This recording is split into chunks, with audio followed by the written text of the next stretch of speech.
Hello everyone, it's me again, Burntam DIY TV, panibagong araw at panibagong vlog na naman mga ka-DIY. Sa araw na to, nandito tayo sa KRY 200cc natin at meron kami ituturo na basic tutorial sa inyo. Ayan, nandito tayo, papakita natin itong monoshock natin. Ang gagawin natin sa ngayon ay mag-a-adjust tayo ng monoshock. Dahil nung nagpa-rebuild po tayo, medyo napataasan natin kasi sinabi ni Boss Richard Badoles, tinan nyo yung weight natin, sabi ko 80 to 85 kilos. Tapos yung back ride natin nasa 60 to 65 kilos. So ang ginawa niya, inadjustan niya po ng half inch or so ganyan po ang ano niya, resulta. Pakita natin. Yan o. Dati po kasi nakaganyan ako yung pa ako ganyan.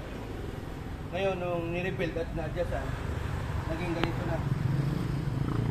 Nakatip ko na ako ng ganyan. No? Medyo delikado yan kasi hindi mo mabalance yan pagka-traffic or uphill or nagre-river crossing or trail. Diba? Delikado. So ang gagawin natin, ibabalik natin yung adjustment. Okay. Pero ang maganda dito, ang ganda ng bouncing. No? Yan. Ang gagawin natin mga ka-DIY, tuturuan namin kayo kung paano i-adjust to. Yan. Simple lang yan, meron lang po kayong flat screw. Pero bago natin tuloy yung video, shoutout muna natin yung videographer natin, Analos Vlog. Pa-subscribe na rin at follow sa Facebook page niya, Analos Vlog, Ka-motivate. Ayan. So, ang gagawin natin dito mga ka-DIY, all you have to do is you have the flat screw. Yan, flat screw, hammer. Yan, tapos ang unang gawin niyo para just in case na magkamali ho kayo ng sukat, tandaan nyo ho muna yung sukat nito. Yung stock height niya, ito. Bilangin mo yung gatla, tapos i-record mo, tapos saka na natin siya luluwagan. Okay? So, try and error po to, kung ilang, kasi ito yung medyo malikabok, yan yung dating sukat niya hanggang dyan. So, nasa mga 12 na gatla yan, or guhit. Ngayon, nasa 16, di ba? Na guhit. So, may half inch siya na adjustment. Okay, so ang gagawin natin, dalawa ho kasi to. Ito ho kasi yung naglalak. Luluwagan ho natin to papunta doon. Yan. Yan. Pag naluwagan nyo ho yung taas, yan, unahin nyo to na ikutin. Yan. So, yan yung dati niya. Hanggang dito. Saka natin iikutin to mga ka-DIY. Ganyan lang ho. Ganito lang ho kasimple. Saka natin pupukpukin din to.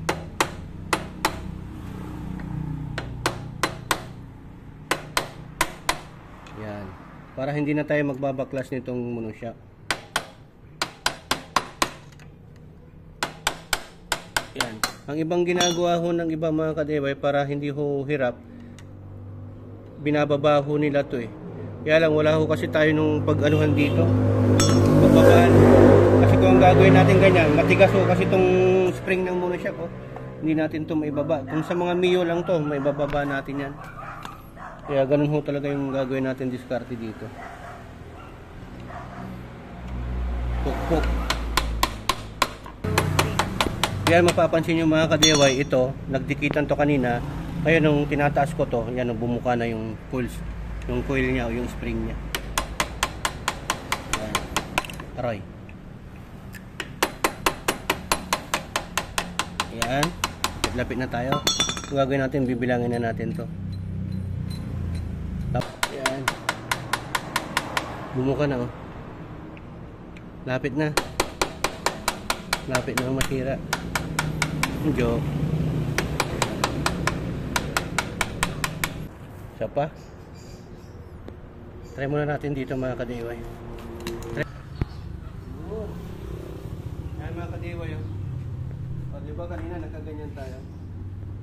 Diba? Ayan, pwede na. Diba? Hindi na masyadong ginagawa.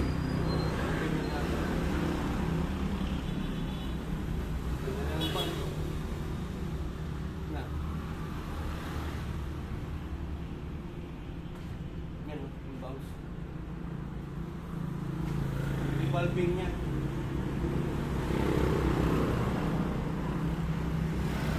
Yan, okay na.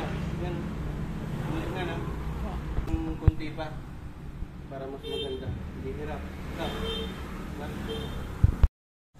So yan mga ka-DIY, titesting natin yung ginawa natin, yung bagong adjust ng monoshock. Kabit muna natin yung upuan. Yan. Hindi muna natin ilagay yung clearings, baka pag magkakaroon rin ng adjustment. So testing ko muna yung damping niya at yung height niya. Yan.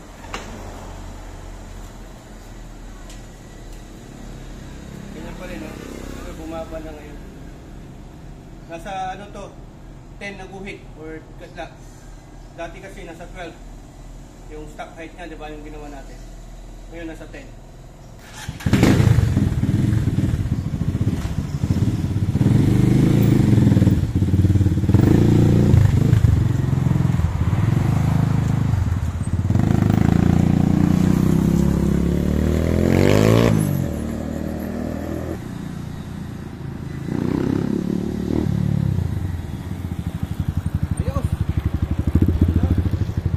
Ayan mga ka-DIY, ganoon lang po yung proseso kung paano natin ibalik or i-adjust yung monoshock natin.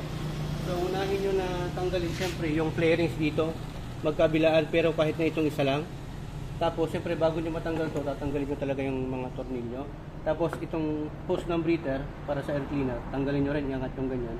Tapos unahin nyo na luwagan itong nasa taas, kontra kasi niya to. Tapos pag naluwagan nyo na to, bilangin nyo muna to. Yan ang step by step. Bilangin nyo muna kung ano yung desired height nyo, yung dating height nya, yung gatla nito, yung guhit. Bilangin nyo muna para hindi kayo magkamali. Just in case na hindi nyo magustuhan yung adjustment ninyo, pwede nyo siyang maibalik sa stock. Okay? Tapos saka nyo na-adjustan to pag nalawagan nyo na to. Tapos sa paglalak naman, o paghihigpit, pag okay na yung desired na position nito, yung height nya, saka nyo na to higpitan. Pabalik naman doon, pakontra. Tapos ito, papunta dito. Yun, papunta naman doon. Okay, so wala na kayong gagawin, hindi nyo na po tatanggalin yan mga ka-DIY.